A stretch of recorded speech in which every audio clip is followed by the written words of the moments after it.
Sheet हल करनी है और कितने सवाल थे मुझे बताओ। एलसीएम एचसीएफ कितने दिन पढ़ाया मैंने?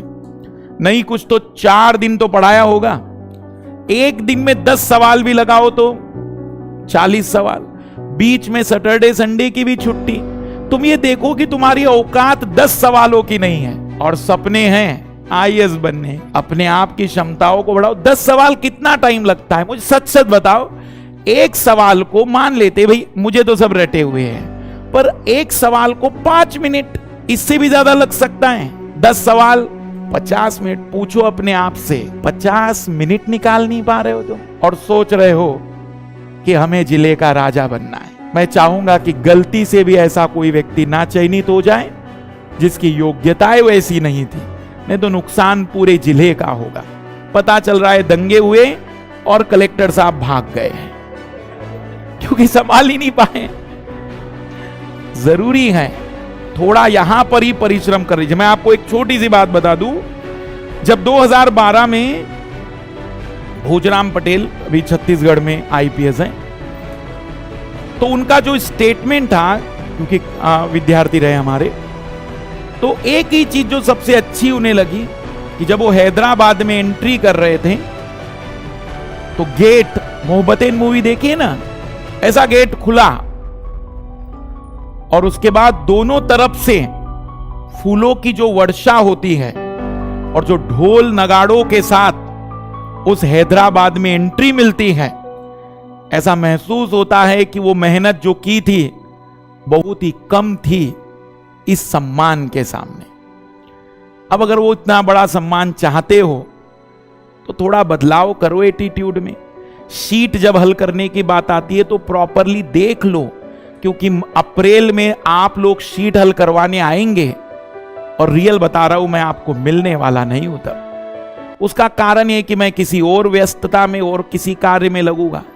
यही टाइम है, शीट हल कर लो, जो क्वेश्चन गलत हो रहे उसको नोट कर लो, उसकी कॉपी बनाओ। रिवीजन में आपको क्या लगता है कि आप लोग रिवीजन के लिए फिर से क्लास आना चाहेंगे?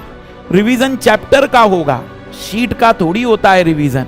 शीट तो एक ही बार में हल कर लेनी है। तो थोड़े सपने अगर बड़े हैं ना तो थोड़ा सा ताकत भी बड़ी लगा। मैं जब क्लास में आ जा रहा था तो यकीन मानिए सर दर्द हो रहा था भयानक। सबसे पावरफुल ड्रग लेकर आया हूं मैं, और मैंने कहा भाई क्लास तो दैंड करना है आज। ज्योग्राफी का भी टाइम पर दैंड हुआ। आज मुझे पता था कि मुझे किसी हालत में पाइप एंड सिस्टम खत्म करना है। रैंकिंग का अगला टॉपिक था। तो चीजें होती है, तकलीफ किसको नहीं है? सबको है। तुम्हें लगता है कि तुम्हारी जिंदगी में दुख है, दुख सबके पास है। बस अंतर यही है कौन लड़ रहा है और कौन गिर रहा है। जो लड़ लेगा आगे बढ़ेगा ही। इसलिए थोड़ा बदलाव करो, शीट को सीरियस लो, क्योंकि जो क्वेश्चन आपको चुन कर दिए गए हैं वो कंसेप्चुअल है।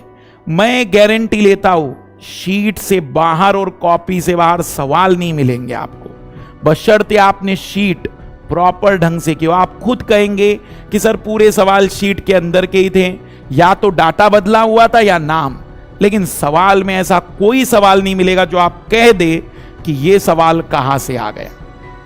और 80 सवालों में करने कितने हैं? 50, 55, ताकि श्योरिटी रहे। तो इतना तो अब काबिलियत डेवलप हो जानी चाहिए। पहले ही दिन से मैंने केवल आपसे कहा था डेली 5 क्वेश्चन की आदत रखना रीजनिंग की और 5 क्वेश्चन मैथ्स की, यही डिमांड की थी। उतना भी पूरा नहीं कर पा रहे हो तो सोचो अपने बारे में, सच में काबिलियत है कि जबरदस्ती हम्माली करने आ गए। अगर लगता है कि है तो ही करो, नहीं तो आज भी लगे ना शाम को मेरे बातों के कारण कि नहीं सर नहीं होगा, कुछ ना कुछ बढ़िया कर ही लोगे। उम्र में इतने साल, 15 साल कुर्सियों पर बैठ चुके, जिंदगी की 20 दिवालियां देख चुके, फिर भी जिंदगी कैसे जीनी और कितना कमाने के लिए कितना पैसा चाहिए वो नहीं सीख सके तो तुमसे ज्यादा तुच्छ मनुष्य पृथ्वी पर नहीं है।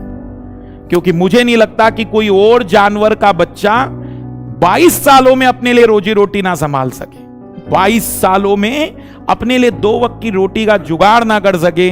मुझे नहीं लगता पृथ्वी का कोई और जानवर ऐसा होगा। इसलिए थोड़ा तो क्षमताएं बढ़ाओ। आखिरी समय पढ़ लो, फिर उसके बाद 1-1.5 साल के बाद तुम्हारा मन हो पढ़ने का, तब भी घर वाले मना कर देंगे, क्योंकि वो कब तक झेलेंगे। हो गया, सबके टाइमिंग आ गए हैं। देख लो, करना है तो आज निर्णय लो, नहीं करना है, किसी को भी लगता हो कि नहीं करना है, सच में बता दे रहा हूं, घर जाओ, आनंद लो जीवन का। किसे पता कब न्यूक्लियर वार हो जाए। नेक्स्ट क्लास में हम देखेंगे इसके आगे की बातचीत। बाय।